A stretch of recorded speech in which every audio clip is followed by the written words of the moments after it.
Hey guys, it's Michael here. Today I'm going to talk to you about some foundations of health and explain kind of why they're important and why they're beneficial. So if somebody comes to you or you're talking to somebody and they start recommending supplement this and supplement that or whatever, if they're not talking to you about foundations, it's kind of a disservice. So if you're sick, if you're ailing, you don't feel good, something got you there. Um, Typically years of doing things, basically your life, what you've been doing your entire life is why you are where you are now, all right? So foundationally, there are some things that we can change. Most of these things that I'm going to talk about are free. Just takes a little bit of time and effort. I'm all about doing things that help me physically and emotionally that are free and that don't cost a lot of money. So the first one we're going to talk about is air. Yeah, we're sitting here breathing air. We think since we're upright and walking that we're breathing air properly. It couldn't be further from the truth. There's a lot of things that happen to you uh, based on how you breathe, stuff like that. So the first one's air, and basically our bodies extract the oxygen out of the air, obviously, duh. Um, but how well does your body extract the oxygen out of the air? There's things that you can do to improve that. One's breathing techniques. Yeah, one's breathing techniques. Not sure where I was going with that. So anyway, try not breathing air and letting your body manufacture the oxygen out of that air. You're not going to last very long. Most people say around 3 minutes or so. Some people can go about 5 or 6. Anyway, next one's water. Obviously, you can go for a little bit longer without water, but not much. And it's when you're dehydrated, obviously, it's a detriment to your health. Now, there's a ton of stuff to talk about: water quality, volume of water consumption, how often you drink water. There's a lot of stuff to get in there, but we'll definitely dive into all those. The next one's food. Food. There's so many theories going around, and diets and fads and just different stuff about food. Food, people say you are what you eat. Kinda. You are what you absorb. Kinda. You are what your body can metabolize. That's really what it comes down to. You can eat all the greatest foods on the planet, and if your body can't break them down and utilize them, then they're basically just adding burden to your body. And again, food, the books and manuals and everything says motion goes about 3 weeks. I know people have done 60 and 90-day fasts.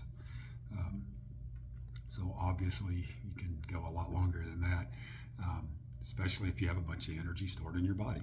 That's kind of the big issue of how long you can do a fast. And we'll dive deep into that. Again, all of these are huge tasks to tackle, but we'll get into them. Number 4 on my list is sunlight.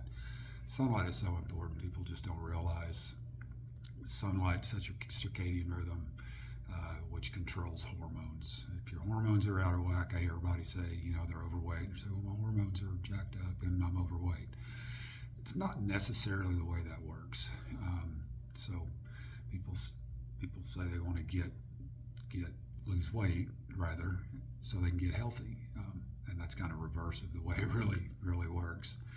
So sunlight is hugely important. We'll definitely dive deep into the issues of sunlight and all that. So number 5 on the list is exercise. Exercise is important. Just right off the bat, some studies, just generic random studies, a lot of them will point to if you just walk 30 minutes 3 or 4 times a week, you'll drop your all-cause mortality by 20%. That's a huge difference. It's definitely worth sacrificing 30 minutes, a couple, 3 times a week, just to do a slow walk. Now, there's a lot of different theories on exercise, and we'll jump into that and let you guys know what works best, what doesn't work best, why you do this type of exercise over this type of exercise, what time of day, how do you go into it as far as supplements, foods, all that kind of stuff. On the backside of exercise, obviously we have rest. And rest, a lot of people don't include rest in a foundation. Rest isn't sleep. Rest is just resting. Um, so basically, there are times in the day when you need to be in a resting state. You need to be um, you need to be in a rested state. Not obviously. Most people don't know this. You need to be in a rested state when you're eating. Right? It's rest and digest, not rest and flight. Right? You need to rest while you're eating. The point is, if you're stressed out and you're dumping cortisol and all just different stuff, your body shuts down the digestive process to a degree. Basically, just turns that process off. So if you're stressed out and you're eating, or you're eating on the go, you're eating real fast, you're on the move. I get it. We only have so many hours in a day to get stuff done, but you need to be in a rested state, especially when you eat, and at other times during the day. So we'll go over that in pretty a lot of detail. So the next foundation of health that I like to cover, number 7, is going to be sleep. Okay, sleep's different than rest, and it's equally as important. So when we talk about air, water, and food, and how long you can survive without those, sleep's up there. It's one of those big sleep studies can prove that, and you can prove it to yourself. Go without sleep for a couple of nights, see how you function. You don't function very well. You can do it. It's not optimal. The biggest sleep study, actually the biggest study on the planet since the early 1900s, is daylight savings time. You can look at the records, and when you lose an hour of sleep a night, hospital activity goes up, all-cause mortality goes up, and it's significant. It's 20-25%, as opposed to when you get that extra hour of sleep a night. So we've got well over 100 years of documented proof that just 1 hour of sleep a night is beneficial or detrimental. So another one, foundation of health, item number 8, is going to go into emotions. Emotions, they're very powerful. Anyone that says our brain and what we think and our emotions, that's who we are over time. What we surround ourselves with can drive our emotional states. It's a big one. I can't wait to get deep into that one. Trauma, anything that happens to you in your life, everything at the root core of our system and our physiology and how it works, everything gets turned into wave energies. It's how the cells talk. It's how things get across the body. Everything you eat, consume, everything gets broken down into energy. And so there's an energy compartment, or component rather. There's an energy component to your emotions. Bad emotions people suppress. They lodge them in there somewhere. They don't release those energies. They can be disruptive to your overall health, especially long-term stuff. Number 9 we're going to talk about is purpose. It's well documented. People that have a purpose, regardless of how good, how bad, whatever, it is well documented that people that have a purpose do a lot better in life. And again, we go to the all-cause mortality.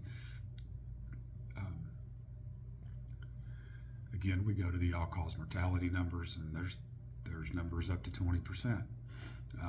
People that don't have purpose kind of float around life, don't have direction, and it's detrimental to your health if you don't have purpose. Number 10 is very huge on my list. These aren't in any order of any real particular importance. But number 10 is just toxin avoidance. Again, you won't find this as a foundation in a lot of places that you go look for foundations. But toxin avoidance, what I look for when I'm working with people is what's the low-hanging fruit. What's the big things we can do to avoid toxins? As we get older, people assume that aging is just a process that's going to naturally occur, genetics, because they've been splicing so long in your body that just they they just get weak, and the process that replicates your genes gets messed up and fouled up, and that's not the case at all. What we need is proper nutrition. Again, everything comes back to that energy. So how do we make ATP? What's the process, the Krebs cycle, all that? We need proper nutrients, we need proper enzymes, and we need oxygen. That's it. It's really, to dumb the human body down to just a statement, that's it. That's really all that's going on in this process of being healthy. So as we age, as we live, as we breathe, as we exercise, our bodies can make toxins, or we can consume toxins through our skin, through the air we breathe, through the stuff we put on our skin, by the things we stand around, and by people around us with negative emotions. All of this is basically considered toxins and block the body's ability to move nutrients and do everything it needs to do to get energy to the cell. So toxin avoidance is a really huge one. I don't hear a lot of people, everybody's talking about it, but they're not talking about it in the right way. So yeah, there's some big sweeping hanging fruit on the toxin avoidance deal. It's really pretty easy to do. Again, it just takes a little bit of knowledge and then just a little bit of effort to really take care of yourself. So that is the foundations of health, 1 through 10. I may add or subtract some at some point, but I've been in this world for about 30 years, and that's my list. So stick with me. We'll get through all these in detail at a later date. So glad you're here. Thanks.